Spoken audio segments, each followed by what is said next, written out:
Ya, selamat pagi anak-anak, kembali bertemu pada pelajaran hari ini, di mana pada hari ini kita akan belajar bersama tentang bab pertama, yaitu gerak benda dan makhluk hidup di lingkungan sekitar. Ya.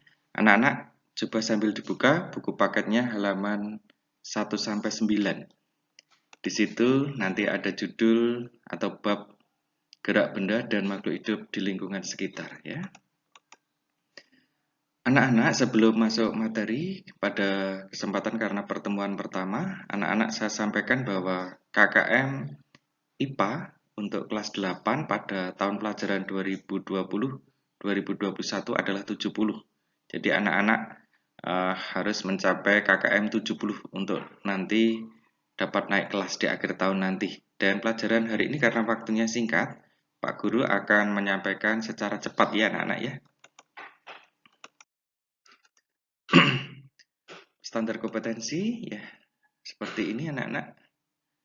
Kemudian indikatornya di akhir pelajaran anak-anak bisa mendefinisikan konsep gerak, membedakan kelajuan dan kecepatan, membuat grafik kecepatan terhadap waktu pada gerak lurus beraturan, membuat grafik kecepatan terhadap waktu pada gerak lurus berubah beraturan, menunjukkan konsep gerak lurus beraturan dan gerak lurus berubah beraturan dalam kehidupan sehari-hari.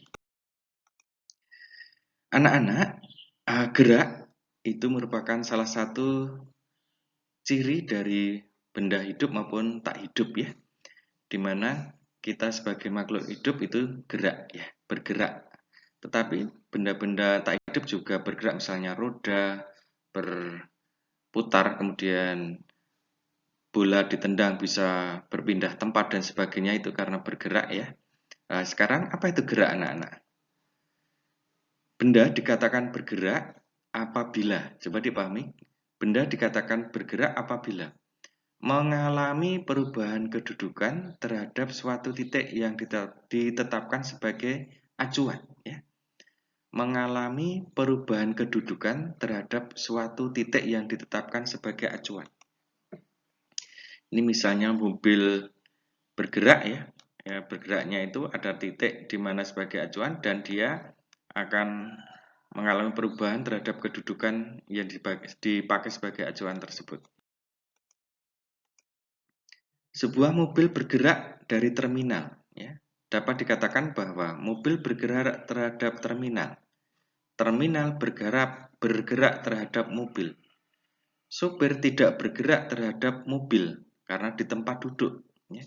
Dan mobilnya, meskipun mobil bergerak terhadap terminal, tapi sopir tidak bergerak terhadap mobilnya karena dia bersama-sama terus dengan mobil. Sopir bergerak terhadap terminal. Ya. Terminal bergerak terhadap sopir ya. Ini permainan kata-kata antara mobil, terminal dan sopir ya, tapi bisa dipahami apa itu gerak ya. Intinya ada perubahan kedudukan terhadap titik acuan. Kemudian Pak Guru akan menerangkan apa itu kelajuan dan kecepatan ya. Anak-anak sudah pakai motor semua ya. Di motor ada speedometer ya. Nanti di situ kita bisa lihat apa itu kelajuan, apa itu kecepatan ya.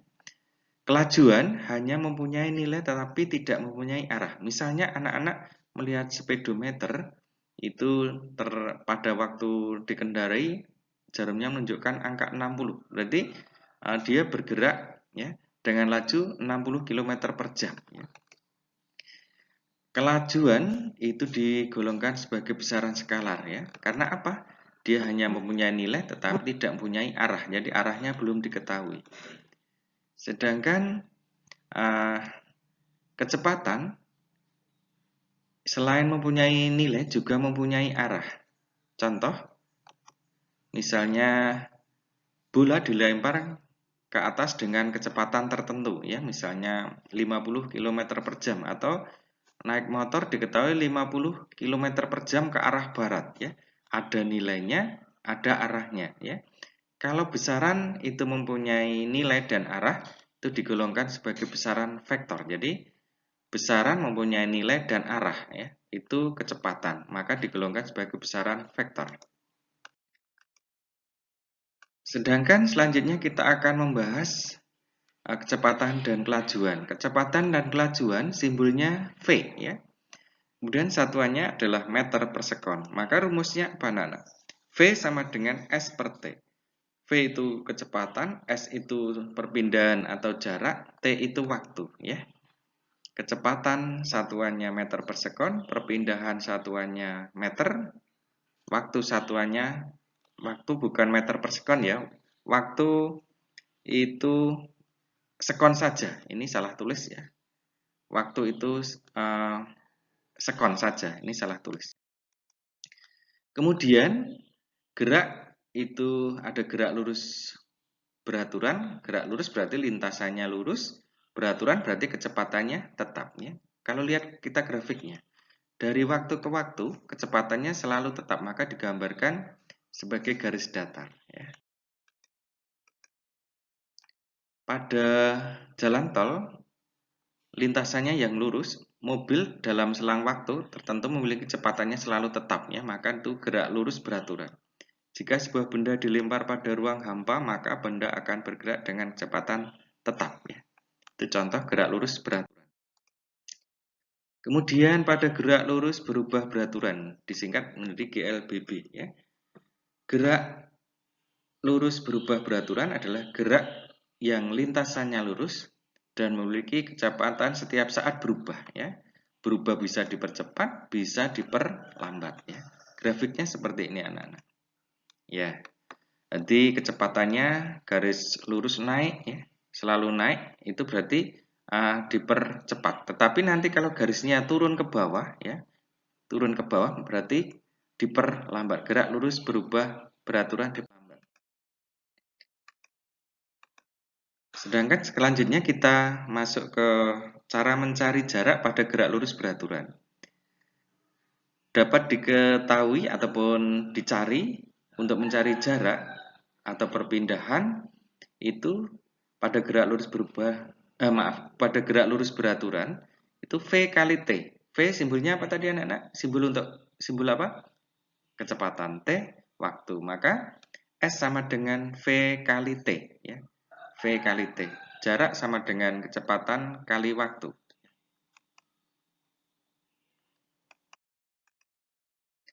Sedangkan percepatan ya, itu simbolnya A ya. Adalah perubahan kecepatan dalam selang waktu. Jadi misalnya ada perubahan kecepatan dalam selang waktu, itu namanya percepatan. Simbolnya A ya. Untuk mencarinya, VT min V0 atau VT dikurangi V0 dibagi waktu. Percepatan sama dengan kecepatan akhir dikurangi kecepatan awal dibagi waktu ya. Nanti percepatan itu satuannya adalah meter per sekon kuadrat. Contoh gerak lurus berubah beraturan dipercepat ya. Misalnya di kebun ada pohon kelapa dan buahnya itu jatuh, yang mula-mula itu diam, semakin ke bawah dia mengalami kecepatan selalu bertambah ya. Itu berarti gerak lurus berubah beraturan dipercepat misalnya. Juga gerak bola meluncur pada bidang miring yang licin. Tadinya diam, dia semakin cepat ya. Itu contoh gerak lurus berubah beraturan dipercepat ya. Selanjutnya, gerak lurus berubah beraturan diperlambat. Misalnya seorang guru olahraga melempar bola ke atas ya. Misalnya lintasannya lurus, tegak lurus ya. Yang tadinya kencang ya, cepat, lama-lama pada ketinggian tertentu dia akan berhenti, berarti semakin diperlambat ya. Bola mengeliling pada bidang yang kasar ya. Kasar yang tadinya cepat, lama-lama bola itu berhenti. Itu berarti gerak lurus berubah beraturan diperlambat. Persamaan pada gerak lurus berubah beraturan yang pertama dipercepat ya. VT sama dengan V0 plus AT. Kecepatan akhir sama dengan kecepatan awal ditambah percepatan dikalikan waktu. Untuk mencari jarak, S ya, sama dengan kecepatan awal V0 dikali waktu T ya, ditambah setengah kali percepatan kali waktu dikuadratkan. S sama dengan V0T ditambah setengah AT kuadrat. Ini simbol-simbolnya. Kemudian pada gerak lurus berubah beraturan diperlambat berlaku S sama dengan V0T dikurangi setengah AT kuadrat ya, karena diperlambat berarti dikurangi ya. Ini diberi catatan oleh Pak Guru bahwa untuk gerak lurus berubah beraturan dipercepat A-nya positif, sedangkan gerak lurus berubah beraturan diperlambat A-nya negatif ya. Ini karena waktunya terbatas dan Pak Guru harus menyampaikan secara cepat, anak-anak nanti bisa diulang-ulang untuk memperdalam. Sekian, terima kasih. Semoga materi ini memberi wawasan anak-anak untuk bekal di masa depan ataupun dapat diterapkan dalam kehidupan sehari-hari ya.